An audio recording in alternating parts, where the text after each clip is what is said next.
안녕하십니까. 최근 국방안보 브리핑입니다. 오늘은 정말 우리 대한민국의 안보적으로 남북관계 그리고 안보적으로 굉장히 중요한 변곡점이 될 것 같습니다. 아주 심각한 움직임들이 벌어지고 있는데요.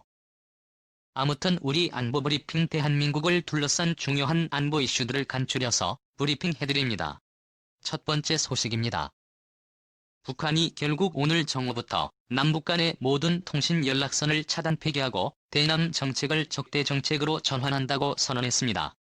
정부 닭주 덩개 지붕 쳐다보는 꼴이 됐습니다.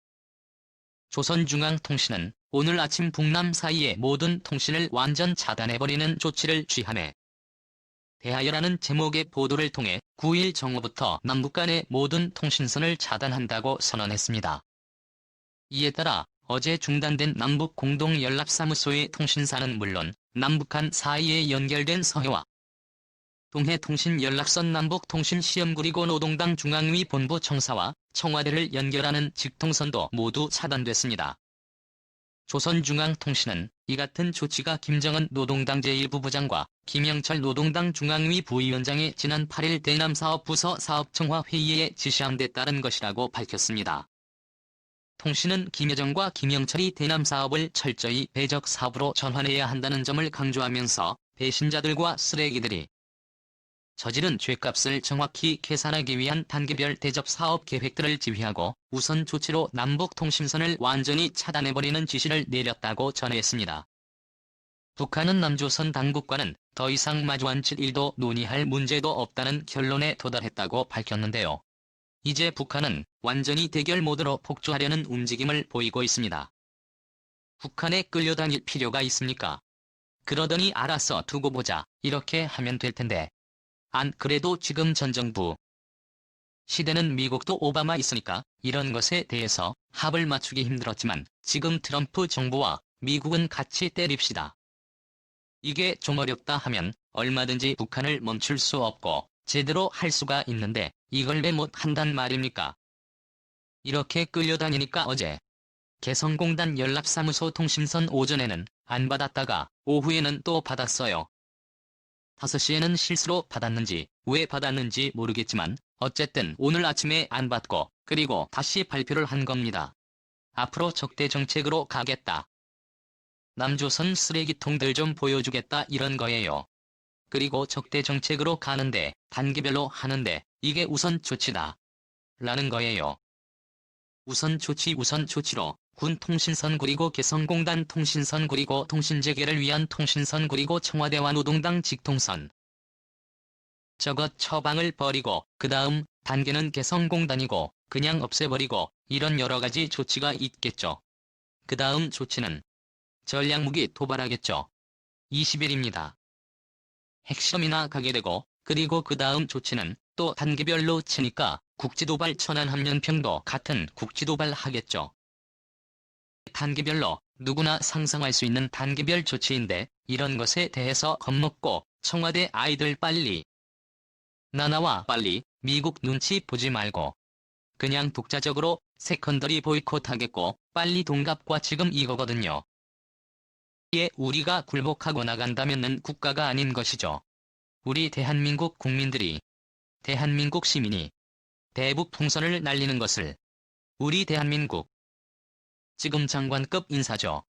민주평통수석 부의장 이전 통일부 장관 했던 사람이 이런 사람이 군을 동원해서 막아야 한다. 김군이 민간이 막을 수 있습니까? 군인 민간인은 어떻게 했다고? 그것도 계엄령 상황 하에서 지금 계엄령도 아닌데 했다고 지금까지 40년이 지난 지금까지 재판하고 난리가 나 있는데 지금 또 미국은 시민들의 안전을 위해서 약탈하는 자를 방어하기 위해서 군을 동원한 건 지금도 그쪽에서도 처음부터 비난을 하지 않습니까? 그런데 우리는 지금 우리 국민들이 약탈하는 사람들도 아니고 그냥 북한에 빠져나가는 건데 북한 사회의 시선을 알려주기 위해서 폐쇄된 그 사회의 전단지를 날려주는 북한 인권을 위해서 세계 평화를 위해서 활동하는 사람들 군을 동원해서 막아야 한다라고 하는 이런 장관급 인사 정말 기가 막힌다. 이렇게 충성하는 모습을 보여주는데도 불구하고 북한이 이런 쓰레기 타령이 나오고 이러면서 지금 모든 것을 다 하겠다 이렇게 당할 것 같으면 왜 그렇게 차라리 씨에게 힘도 없고 돈도 없는 것들이 좀 봐라 우리 힘으로 한번 보여줄게. 얼마나 센지 나한테 똑똑히 봐줄 테니까. 우리 사회 잘 지내고 누구도 확실히 들어와 이렇게 돼야 하는 거 아닙니까? 아무튼 지금 이 남북 관계 정말 걷잡을 수 없는 회오리 속으로 들어갈 것 같습니다. 이런 와중에 미군도 지금 움직임이 심상치 않습니다. 그리고 제가 데일리 디펜스를 만들어야 되는데 속보 성격으로 바로 지금 브리핑을 통해서 알려드리겠습니다. 북한이 이런 식으로 나올지 미국은 미리 알고 있었던 것 같습니다. 최근 동해 신포에서 북한을 위한 실험 준비설이 계속 나오고 있는 가운데 미 해군이 단도탄 추적함을 전진 배치했습니다. 북한이 미사일을 쏠 때마다 한반도 인근을 찾는 미 해군의 단도미사일 추적함 하워드 로렌전이 6일 야간에 일본 규슈유의 사세보 해군 기지에 입항한 사실이 확인됐습니다. 사세보 기지를 모니터링하는 현지 소식통에 따르면 로렌 전함은 6일 저녁 8시께 사세보 해군 기지에 입항했으며 8일 야간까지 사세보 기지에 정박 중인 것으로 확인됐습니다. 만재 배수량 2000톤급으로 초대형인 코브라 킹 레이더 시스템 2개를 갖춘 하워드로 이전하면 최소 1015m 이상의 거리에 있는 골프공만한 표적을 정밀하게 탐지하고 추적할 수 있는 능력을 갖추고 있는데요.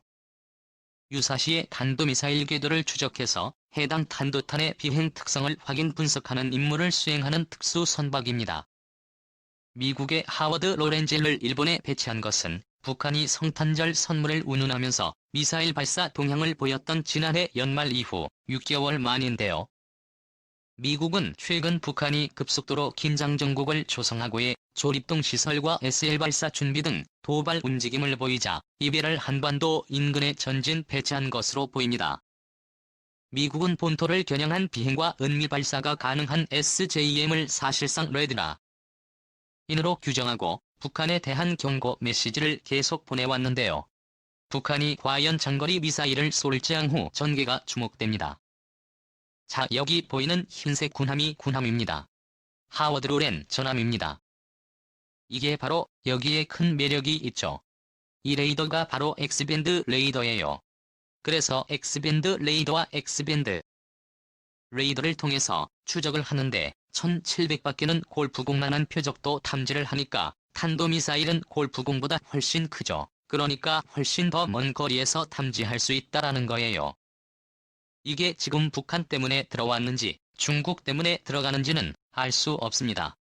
미국이 가르쳐주지 않으니까요. 두 가지 측면이 있는데 최근에 중국이 발해만 일대에서 13일까지 항행 금지를 선보였습니다. 거기 아마 발해만 안쪽으로 들어가면 지난 따위가 있고 지난달에 중국의 전략 잠수함 기지가 있어요. 그래서 거기에서 나온 전략 잠수함들이 수리 같은 신형 SL 발사 실험을 하는 것은 아닌가. 그렇기 때문에 하워드는 그걸 탐지하기 위해서 온 것은 아닌가라고 생각할 수 있는 첫 번째죠. 두 번째는 이렇게 북한이 계속 전략 잠수함 월터 샤프저 한미연합 사령부 사령관이 곧 북한의 진영에서 전략 잠수함을 보게 될 것이다. 이런 이야기를 하지 않았습니까? 그래서 이제 그 시기가 왔다. 그 시기가 온 것은 이제 이런 것들을 쏘기 위해서 북한이 느닷없이 잘 지내고 있다가 자고 일어나니까 미사일 쏴서 이건 좀 서로 간에 좀 생뚱맞으니까 지금 그런 것들을 쏘기 위해서 지금 통신선을 차단하고 위기를 느닷없이 지금 고조해 나가는 것 아니냐 이렇게 판단할 수 있죠. 그런데 미국은 10점을 쏴서 북한이 미국을 공격할 수 있는 능력을 보여주지 페스티벌에서 위험을 쏴서 북한이 미국의 괌을 공격할 수 있는 능력을 보여준다. 이렇게 되면 이건 레드라인이건 용서할 수 없다라고 그동안 계속 천명해왔죠. 그렇게 되면 군사적 옵션은 북한을 타격하는 군사 옵션의 가능성이 아주 커집니다. 특히나 지금 프라이드 사태, 이런 여러가지 문제로 인해서 바이든 후보에 비해서 트럼프 대통령이 10%대 이상 여론조사에서 뒤지고 있는 상황에서 북한 문제까지 터지면 트럼프 대통령은 치명상을 입을 수가 있죠. 그러니까 그런 것들을 미리 억제하고 만약 억제가 안 되었을 경우에는 정말 미국인들이 봤을 때 저 정도는 해야지라고 생각할 정도로 그냥 파괴해버리는 이런 군사 옵션이 발동될 가능성이 아주 큽니다. 그래서 탄도탄을 추적할 수 있는 하워드 로렌을 원했는데 그런 상황에서 오늘 미 태평양 사령부에서 또 큰 발표를 했습니다. 바로 세 번째 소식입니다. 이런 가운데 제가 지난달 초부터 미국이 1월 중순께부터 항모 3척을 한반도 인근에 보낼 것이라고 말씀을 드렸죠. 말씀드린 대로 미국이 오늘부로 태평양 함대 항모 3척 체제를 선언했습니다. 미국이 고립으로 서태평양 지역에 3척의 항공모함을 작전 배치 상태로 투입했다고 밝혔습니다. 항모 3척이 완벽한 컨디션을 갖추고 7함대에 배속된 것은 2017년 화염과 분노 위기 이후에 처음입니다. 가장 먼저 투입된 것은 시어도어 루즈벨트 항모전단입니다. 바이러스 직격탄을 맞아서 괌에 기항했던 이 전단은 이달 초에 괌으로 돌아가 나머지 승조원들을 모두 태우고 전단을 구성해 북상했는데요. 6일부로 동중국해에 진입했고 현재 요코타와 이와쿠니 등지에 분산 배치되었던 소속 전투기들이 속속 루스벨트 섬으로 복귀하고 있습니다. 8일 오전에 요코스카를 출항한 로널드 레이건도 구입으로 일본 근해에서 작전 배치를 선언했습니다. 레이건 전단은 요코스카에 대기 중이던 호위 전력과 함께 항모 타격 전단을 구성해 동중국해 방향으로 이동 중인데요. 항모 비행 자격 인정 등 작전 투입을 위한 모든 준비를 예정보다 일찍 마치고 작전에 투입됐습니다. 샌디에이고를 출항해 서진 중인 니미츠 항모 전단은 어제부로 배치 전 훈련즈 컴플렉스를 종료하고 구입으로 작전 배치를 선언했습니다. 현재는 날짜 변경선 인근에 있는데 이번 주 중에 7함대와 작전 배치될 예정입니다. 미국의 항모전단이 무려 3개나 또 한편 전단 전력을 갖추고 7함대에 배속되는 것은 2017년 전쟁 위기가 극대화됐던 이후로 처음입니다.